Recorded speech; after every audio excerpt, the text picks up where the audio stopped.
E depois de um dia de trabalho, parei aqui agora para fazer esse vídeo para vocês sobre um assunto super importante, um assunto sério, que muitos de nós sofremos com ele no nosso dia a dia. Muitas pessoas perguntam sobre ele, muitas pessoas também falam sobre ele. Eu tô falando do estresse. É um assunto bem complexo, mas eu vou trazer de uma forma simples para que a gente entenda de uma vez por todas que não é balela quando as pessoas dizem cuide do estresse, gerencie o estresse.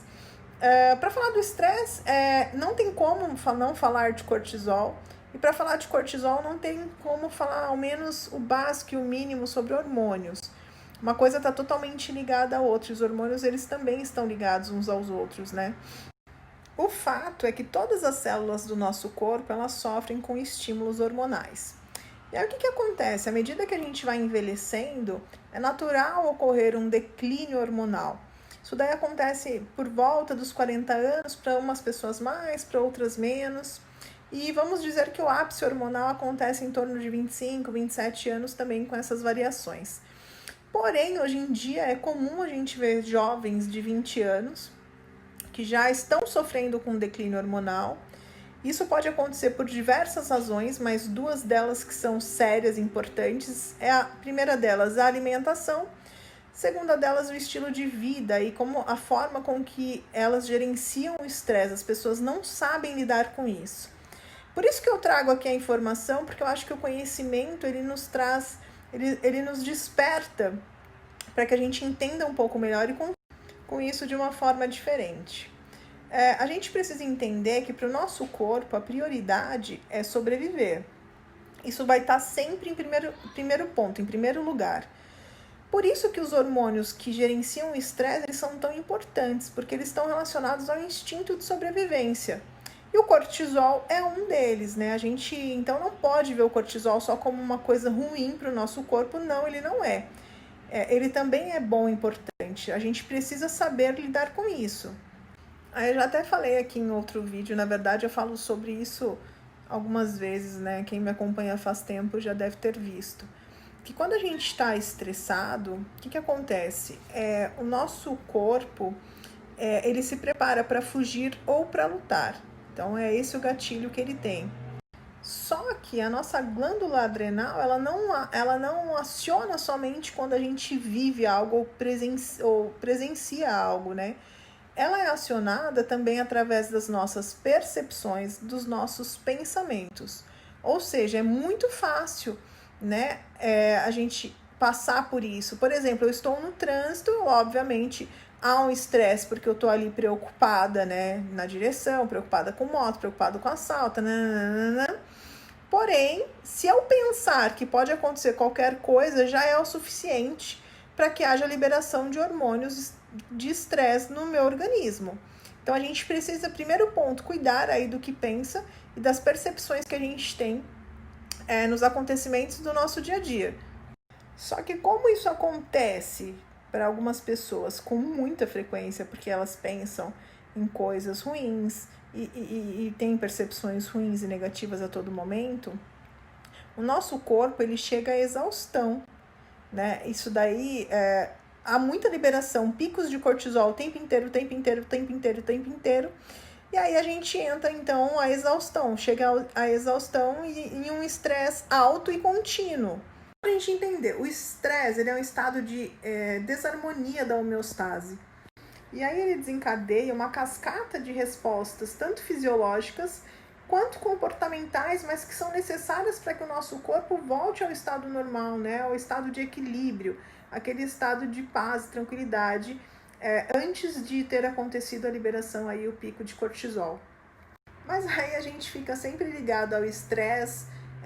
O estresse então é aquilo, eu não posso passar nervoso, eu não posso ficar bravo no meu trabalho. A gente sempre associa, né, ou a grande maioria das vezes a gente associa o estresse a esse tipo de coisas, né? É o trânsito, é o meu chefe, é o meu marido, é o meu filho, E não, existem diversas coisas que desencadeiam o estresse no nosso corpo. Não só o que a gente pensa e não só o que a gente faz, e eu vou falar delas aqui para vocês.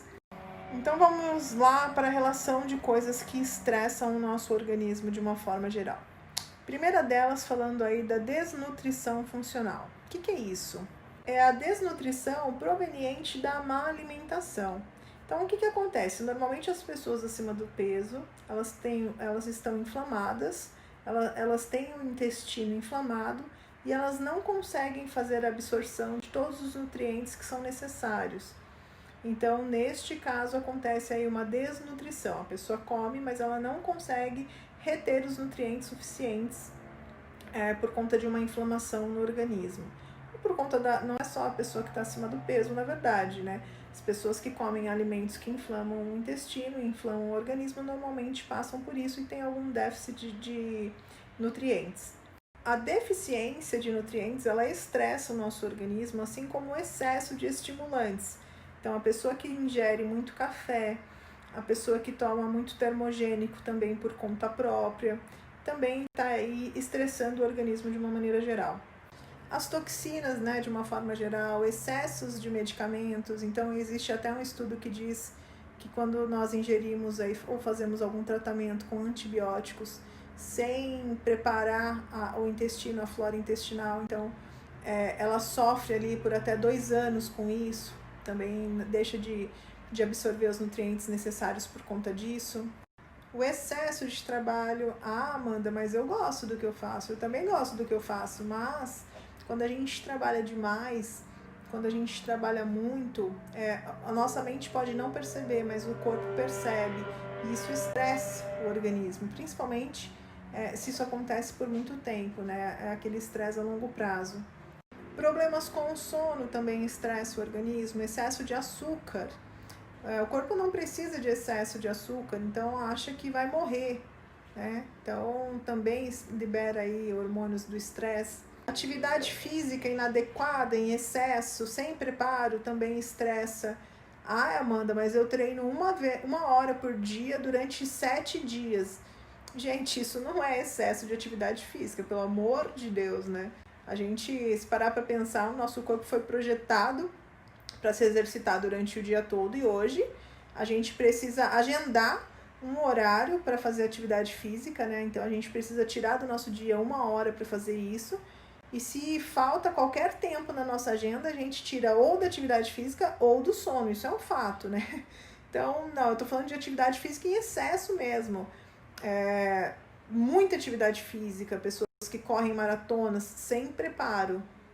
E a falta de diversão, falta de relaxamento. Então, isso é indispensável e super importante também. Se você não quer estressar o seu corpo, faça atividades que te proporcionem bem-estar e prazer, sejam elas quais forem, né? Claro que de repente da atividade que causa prazer, eu vou beber todas, aí é pior, acaba estressando também de uma outra forma.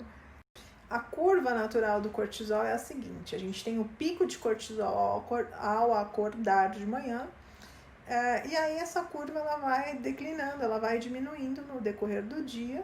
Chega à noite, a gente consegue ter o relaxamento e descansar. O problema é que quando a gente tem muito pico de estresse, como eu falei há pouco, e a gente entra num estado de estresse alto e contínuo, a gente bagunça toda a curva do estresse. Se a gente não dorme, a gente bagunça o nosso ciclo circadiano, prejudica o sono, e aí a gente entra numa bola de neve, vamos dizer assim. Então tem de tudo, tem gente que eu acordo de manhã, eu tô super mal, não tenho energia, mas aí eu tive o pico de estresse, pico de cortisol à noite, não de manhã. Aí de manhã que eu deveria ter o pico de cortisol, como eu tive em horário inadequado, eu não consigo ter energia para trabalhar, para fazer minhas coisas, minhas atividades. Porque quando a gente está deitado, a gente está em repouso, a gente só precisa de energia para preservar as nossas funções vitais. Só que assim que a gente levanta, quando a gente desperta, a gente já precisa ter pico de cortisol, a gente precisa melhorar a nossa questão da adrenalina, para a gente melhorar a nossa pressão arterial, porque senão a gente não consegue ficar de pé, a gente cairia. Então assim que a gente acorda, a gente levanta, a gente já tem essa regulação e esse pico hormonal no nosso corpo. Só a mudança de postura já exige um pico hormonal. Só que esse é aquele estresse que a gente não percebe. A gente nem imagina que isso é um estresse para o nosso organismo, mas é. Aí vocês imaginem só a pessoa que acorda a noite inteira, que dorme mal, que levanta para ir no banheiro a noite inteira, o tanto de pico de estresse que ela libera no organismo sem perceber. Até é engraçado que algumas pessoas me mandam assim: ah, Amanda, eu tô dormindo em um cômodo, sei lá, assistindo televisão. Aí eu tô dormindo, a hora que eu preciso levantar para ir pra cama, eu perco o sono, não consigo mais dormir. Por que isso acontece? Exatamente por isso que eu acabei de falar para vocês. Vocês têm pico de cortisol, vocês não, nós todos temos, assim que a gente muda a postura. E a gente precisa disso, isso é importante. Aí fica aquela noite mal dormida, com sono interrompido, de manhã que tinha que ter pico de cortisol não tem, a pessoa acorda indisposta, sem energia, sem vontade de fazer nada. E aí isso é um estresse, estressa mais ainda o corpo. E aí chega num ponto que produz tanto cortisol que o organismo deixa de produzir o cortisol na medida necessária, na dose que é importante pra gente. Aí a pessoa entra em quê? Entra em fadiga crônica, aquilo que nós conhecemos como fadiga crônica. Alguns chamam de burnout também, algumas pessoas fazem essa associação. Enfim, tudo isso por conta de pequenas coisas que a gente não conseguiu gerenciar, por conta de pequenas coisas que a gente não se atentou. Lembra daquela história da pedra pequena e da pedra grande, tropeça em pedra pequena? É mais ou menos isso. O cortisol afeta a testosterona, que é um hormônio que está relacionado à libido. Então, lembra que eu falei para vocês que a prioridade do organismo é a sobrevivência? Por que quando a pessoa está estressada, ela não consegue produzir testosterona, ela não tem libido, ela perde a libido? Porque isso é secundário. A prioridade é sobreviver. A reprodução, né, é em segundo plano. Por isso que as pessoas estressadas, normalmente elas reclamam de falta de libido também. Além disso, diminui a cognição, a questão de musculatura. A pessoa estressada não consegue perder peso, não consegue massa magra, não adquire musculatura, isso é um fato. Às vezes eu faço tudo certinho, mas continuo estressado, não emagreço, não perde peso, não adianta. O cortisol, ele tem duas funções básicas. A primeira delas é a que a gente conversou até aqui, e a segunda delas ele é anti-inflamatório, é importante para o nosso organismo também. Quando a gente vai no médico que está com qualquer dor, qualquer coisa, que não passa, está inflamado por alguma razão, a gente toma o que? Normalmente corticoide. Corticoide nada mais é do que o cortisol. Por exemplo, uma pessoa muito alérgica, que tem muita rinite, ela solicita muito cortisol também. Tem que se atentar a essas coisas. E aí ela também acaba tendo pico de cortisol no corpo. Até que a glândula não suporta mais e aí a gente tem o que? A queda da imunidade. E aí fica mais suscetível a pegar gripes, agora o Covid, enfim, por aí vai. Por tudo isso, por um pouco mais, é que se fala tanto do gerenciamento do estresse. Como é importante a gente cuidar do que a gente pensa, do que a gente come, do que a gente fala, do que a gente escuta, de ressignificar alguns sentimentos, de ressignificar algumas coisas. Isso tudo é muito importante para o bom funcionamento do nosso organismo, para o processo de emagrecimento, para alta performance. Tudo isso para libido, tudo isso está ligado. A gente precisa fazer o máximo para ajudar esse sistema, principalmente quando ele está sobrecarregado. Então, assim, gente, separe uma hora do dia, não tire de sono e não tire de atividade física o que você tem que fazer para relaxar. Meditação, yoga, parece engraçado, mas a gente não consegue nem respirar direito, a gente não sabe, a gente não tem o hábito de exercitar isso. Cuidar do sono, já passei aqui diversas coisas naturais que dá para fazer para não interromper o sono, para ter um sono de qualidade. Mais do que preocupar com horas de sono, é com a qualidade do sono. Ler, aí tem a questão da neuroplasticidade que eu falo tanto também, de aprender algo novo todos os dias.